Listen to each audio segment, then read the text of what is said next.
Magandang araw, Magellan. Ako si Raha Humabon ng Pinuno ng Cebu. Natanggap ko ang inyong alok ng pagkakaibigan at kapayapaan. Nais kong ipaalam na tinanggap namin ang inyong pananampalatayang Kristiyano. Kami ay nabautismohan na at ako'y kumuha ng pangalang Don Carlos bilang paggalang sa inyong hari. Salamat, Raha Humabon.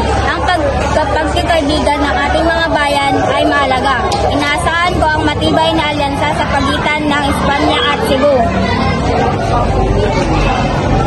Ngunit may isang sangay dito sa aming pulo, si Dato Lapu-Lapu ng Mactan, na tumatanggi sumunod sa atin. Hindi siya nakikinig sa paanyaya ng kapayapaan ng Kristyanismo. Kung ganon, aking pag-aaralan kung paano mapapasunod si Lapu-Lapu para sa kapakanan ng bayan at alyansa natin. Ako'y magpapadala ng tulong upang mapabagsak ang kanyang pagtutol.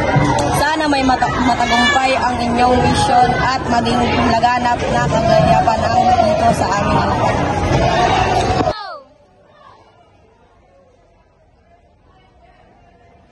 Mga kababayan, ngayon ay panibagong hamon ang harapin natin.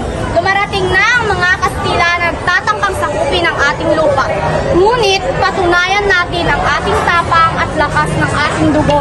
Manindigan tayo para sa kalayaan ng ating bayan at ang mga susunod na henerasyon. Sama-sama tayo. Kaya ba kayo? Oh, Lapu-Lapu! Hindi tayo susuko!